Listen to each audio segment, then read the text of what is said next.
2022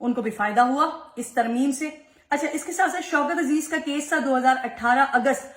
کو یہ ریفرنس داخل ہوا تھا، دائر ہوا تھا. 7 اپریل 2022 یہ کیس جو ہے یہ ریفرنس ختم ہو گیا. اس کے علاوہ ظفر گوندل ہیں، صادق عمرانی ہیں، نواب اسلم رئیسانی ہیں، لشکر رئیسانی ہیں، اسفندیار کاکڑ ہیں، ارباب عالمگیر ہیں، آسما ارباب عالمگیر ہیں، شیر اعظم وزیر کے نام ہیں، آصف علی زرداری کے قریبی ساتھی انور مجید صاحب، ان کو اور ان کے بیٹے کو بھی اس نیب ترمیم کا فائدہ ہوا ہے. ملک ریاض صاحب نے اس حالیہ نیب ترمیم سے فائدہ اٹھایا ہے. جو انور مجید ہے یہ زرداری صاحب کے قریبی ساتھی سمجھے جاتے ہیں، اور ان کو یہ آپ لوگوں کو یاد ہوگا اومنی گروپ کے نام سے ایک بڑا مشہور کیس ہوا تھا، وہ والا کیس، اس میں فائدہ اٹھایا. اور ان کے خلاف جو سابق ڈی جی ایف آئی اے تھے بشیر میمن صاحب، انہوں نے کوئی 150 ارب کے کرپشن کی فہرست جو ہے وہ تیار کی تھی، وہ رپورٹ تیار کی تھی. لیکن جب یہ ترمیم ہوئی ہے تو اس سے ان کو فائدہ ہوا ہے، اور فائدے کے بعد ان کا جو ریفرنس ہے وہ واپس ہو گیا. شہباز شریف صاحب کا کیس، ٹی ٹی والے جو کیسز تھے، یہاں سے باہر گیا پیسہ جو ہنڈی، حوالہ اور ریمیٹنس کے ذریعے دکھا کر واپس لایا گیا. پاکستان میں بہت سارے لوگ ہیں، بہت سارے کاروباری افراد ہیں جو اس طرح کرتے ہیں، اپنے پیسے کو بلیک کو وائٹ کرنے کی کوشش کرتے ہیں، ریمیٹنسز کی مد میں دکھاتے ہیں، ہنڈی حوالے کے ذریعے منگواتے ہیں. لیکن جو پبلک آفس ہولڈر ہوتا ہے، جو وزارت عظمیٰ کے منصب پر ہو یا جس کے پاس کوئی بھی عوامی عہدہ ہو، وہ عوام کو جواب دہ ہے، تو اس کے اوپر یہ ساری چیزیں سوٹ نہیں کرتی. لیکن کیا کیجئے کہ شہباز شریف صاحب بھی پھر نکل گئے اس ترمیم کے بعد. یہ وہ تمام کیسز ہیں جس پر حساب کتاب ہونا چاہیے، لیکن کیونکہ ترمیم ہوئی، ترمیم سے فائدہ اٹھایا گیا، اور فائدہ اٹھانے کے بعد ہمارے سامنے ہی ہیں معاملات. تو ایک عام تاثر پھر عوام میں یہ بھی ہے کہ یہ جو پی ڈی ایم کی حکومت آئی ہے، جنہوں نے نعرہ یہ لگایا تھا کہ یہ آئے تو ہیں ملک بچانے، لیکن اصل میں آئے تھے یہ اپنے کیسز سے خود کو بچانے، اور پھر وہی ہم نے دیکھا بھی، ہوا بھی. اچھا بہت سارے وہ معاملات بھی ہوئے کہ جن پر جھوٹے مقدمات عمران خان صاحب کے دور میں بنائے گئے، جن میں احسن اقبال کا نام ہے، مفتاح اسماعیل کا نام ہے، شاہد خاقان عباسی صاحب کا نام ہے، رانا ثناء اللہ کا نام ہے. رانا ثناء اللہ صاحب پر وہ کیس بنایا گیا جو کہ 15 کلو ہیروئن ان کے اوپر ڈالی گئی کہ اگر اس کے اوپر ان کو سزا ہو جاتی تو ڈائریکٹ سزائے موت ہوتی. جھوٹے کیسز بہت زیادہ بنائے گئے. تو نیب کے قانون کو بہتر اور بہت بہتر کرنے کی ضرورت ہے کہ اس کو بہتر کر کے اس پر عمل درآمد کروایا جائے، تاکہ پاکستان کا جو پیسہ ہے، پاکستانیوں کا جو پیسہ ہے، جو کرپشن جو خرد برد کی جا رہی ہے وہ خرد برد سے روکا جا سکے. لیکن سیاسی مقاصد کے لیے نیب کو استعمال کرنا، یا پھر خود حکومت میں آ کر نیب میں ایسی ترمیم کر کے وہاں سے اپنے آپ کو بچانا، یہ بھی درست عمل نہیں ہے. بہت سارے اس میں کیسز ایسے ہوں گے، مطلب یہ جتنے بھی میں نے ریفرنسز کی بات کی، اس کی صحت پر میں بات نہیں کر رہی کہ آیا یہ کیسز صحیح تھے یا غلط تھے، یہ سیاسی انتقام کے لیے کیسز بنائے گئے یا واقعتاً یہ سارے معاملات تھے. لیکن یہ کیسز بہرحال ہوئے، اور کیسز ہونے کے بعد ترمیم اب جب کی گئی تو اب اس سے گلو خلاصی ہو گئی ہے. لیکن اس قانون کو بہت زیادہ بہتر کرنے کی ضرورت ہے. خان صاحب کے دور میں یہ والے معاملات بھی ہوئے تھے. آپ کو یاد ہوگا کہ ایک وقت ایسا آیا تھا کہ اپوزیشن کے لوگ بڑے سکون سے بیٹھ گئے تھے،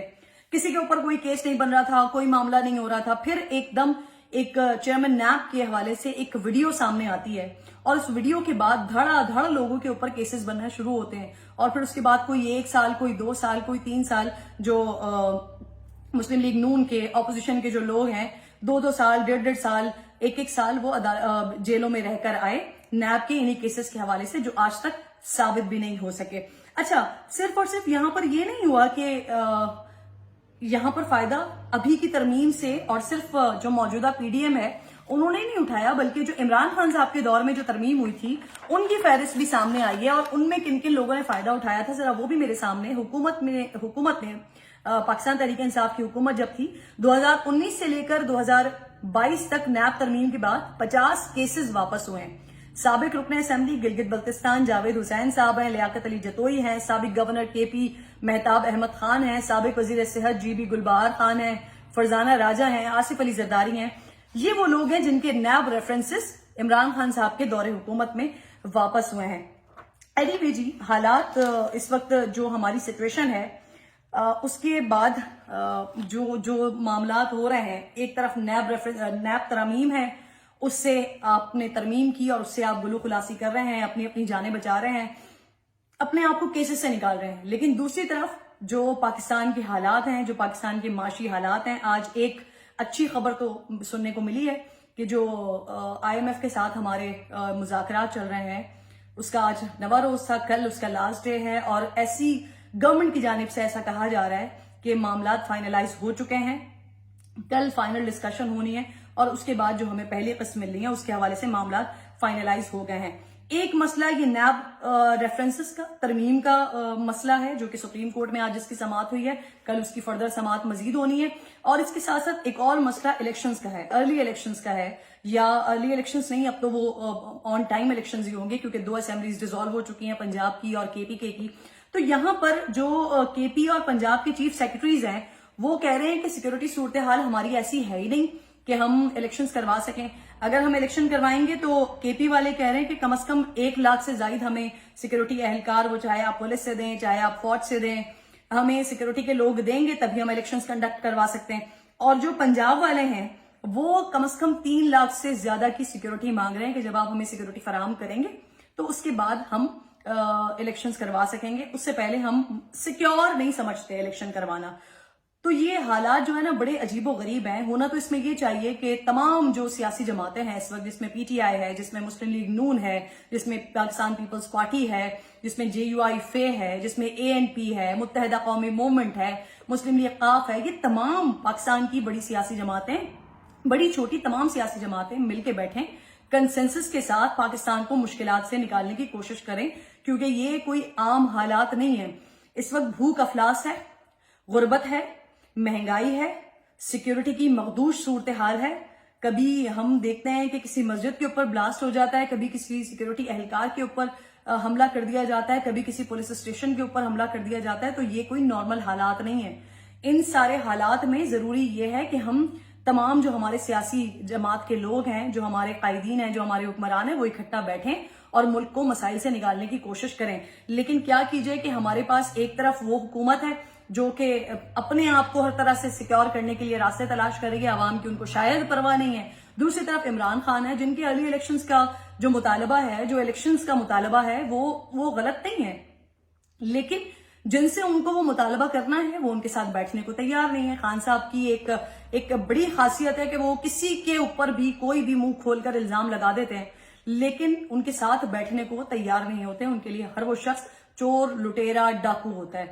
مسئلہ یہ ہے کہ ہمارے پاس جو ایک ہمارے موجودہ وزیر اعظم ہیں جناب شہباز شریف صاحب، وہ بھی اتنے کیپیبل نہیں ہیں کہ اس طرح کے حالات سے ملک کو نکال سکیں، اور جو عمران خان صاحب ہیں وہ بھی اتنے کیپیبل نہیں تھے کہ وہ ملک کو اس طرح کے حالات سے نکال سکتے۔ تو اس وقت ضرورت یہ ہے کہ تمام لوگ ایک ساتھ مل جائیں، تمام لوگ ایک ساتھ بیٹھیں، کنسنسس سے ملک کے معاشی حالات کو، ملک کے جو سیکیورٹی کے مسائل ہیں